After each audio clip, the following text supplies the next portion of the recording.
নমস্কার, আমার চ্যানেলে আপনাদের স্বাগত।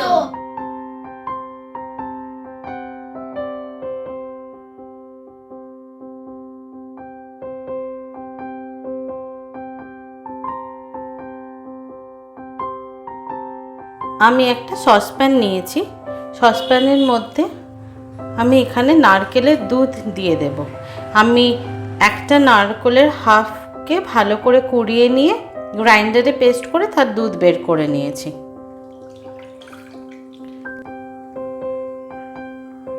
এর সাথে আমি আরও 2 কাপ জল মেশাবো। আমি এখানে একটা স্টেনার নিয়েছি। এর মধ্যে আমি দিয়ে দেব 3টে তেজপাতা ছোট্ট সাইজের। আপনারা চাইলে আপনারা কাপড়ও ইউজ করতে পারেন। একটা দারচিনি স্টিক, 3টে এলাচ, 3টে লবঙ্গ। এবার এটাকে আমি জলের মধ্যে দিয়ে দেব।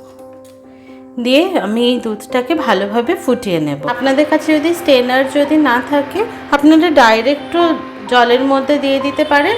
পরে যখন ফুটে উঠবে তখন আপনারা ছেঁকে নেবেন। এই নারকেলের দুধটাকে আমি 2-3 মিনিট ফোটানোর পর নামিয়ে নেব। আমার অনেকটাই ফোটানো হয়ে গেছে। এবার আমি এটাকে নামিয়ে ঠান্ডা হতে দেব। কড়াই নিয়ে নিয়েছি। আমি দিয়ে দেব সাদা তেল। চিংড়ি মাছের পোলাওয়ের জন্য আমি এরকম মাঝারি সাইজের চিংড়ি মাছ নিয়েছি। চিংড়ি মাছগুলোকে আমি কেটে পরিষ্কার করে রেখেছি। দেখুন এখানে যে কালো যে শিরাটা থাকে সেটা কিন্তু আমি বের করে নিয়েছি। তেলটা গরম হয়ে গেছে। এখন আমি এই চিংড়ি মাছগুলো তেলের মধ্যে দিয়ে দেব। এর মধ্যে দিয়ে দেব লবণ আর হলুদ গুঁড়ো।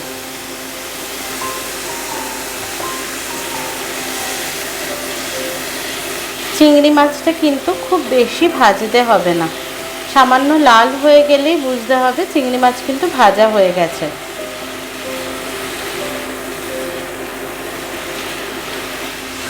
আমি এবার চিংড়ি মাছগুলোকে তুলে নেব।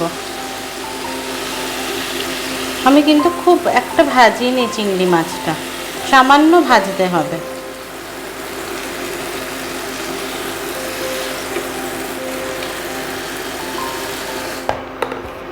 আমি এতে আরও কিছুটা তেল দিয়ে দেব। তেলটা গরম হয়ে গেছে। এখন আমি এর মধ্যে দিয়ে দেবো কুচনো পেঁয়াজ।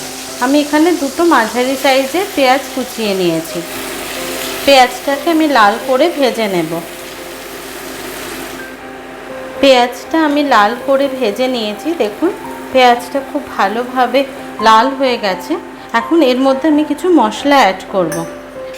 আমি দিয়ে দেবো 1/2 চামচের মতন আদা বাটা, 1/2 চামচ রসুন বাটা, সামান্য হলুদ,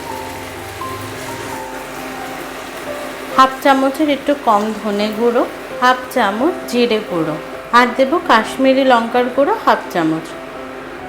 এবার মশলাটাকে খুব ভালোভাবে মিশিয়ে আমি আরও কিছুক্ষণ ভেজে নেব।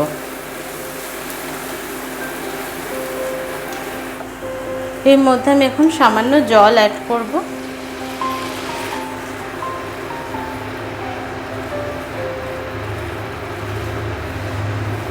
মশলাটাকে খুব ভালোভাবে কষিয়ে ভেজে নেব।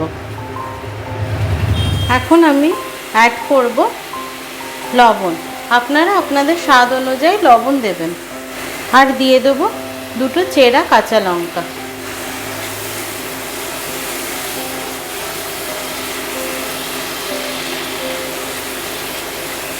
আমি এখানে 2 কাপ বাসমতি রাইস নিয়েছি। আমি চালটাকে খুব ভালোভাবে ধুয়ে 1 ঘন্টার জন্য জলের মধ্যে ভিজিয়ে রেখেছিলাম। তারপর জলটা আমি ছেঁকে নিয়েছি। দেখুন চালটা এরকম হয়েছে।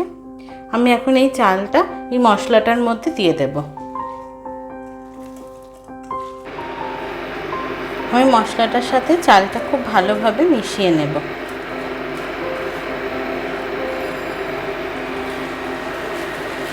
খুব আস্তে আস্তে এটা নাড়াবেন, না হলে কিন্তু চালটা ভেঙে যাবে। চালটা ভেজানো ছিল, চালটা অনেকটাই নরম হয়ে গেছে। খুব তাড়াতাড়ি যদি নাড়াতে থাকেন, তাহলে কিন্তু চালগুলো ভেঙে যাবে।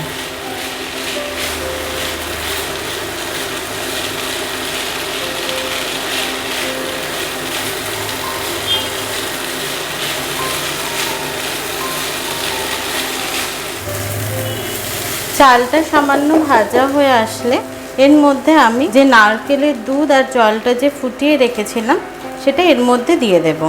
আমি এখানে 2 কাপ চাল নিয়েছি, তো আমি 4 কাপ জল দেব।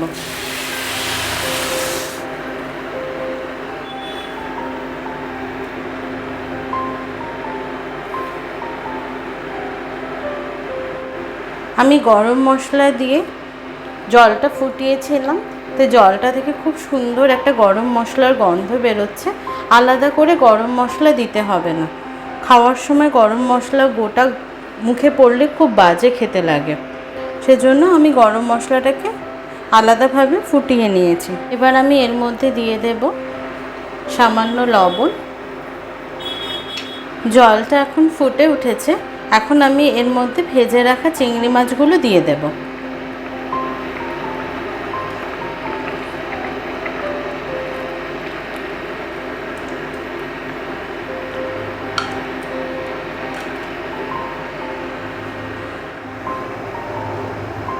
আমি এটাকে চাপা দিয়ে একদম লো ফ্লেমে চালটাকে সেদ্ধ হতে দেব। চালটা আমাদের একদম সেদ্ধ হয়ে গেছে, জলটাও পুরোটা সোক করে নিয়েছে।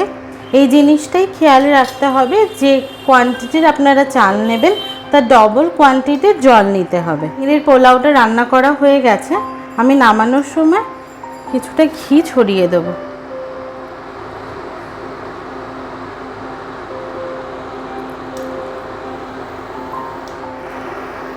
পোলাওটা একদম রেডি, এবার আমি সার্ভ করে নেব।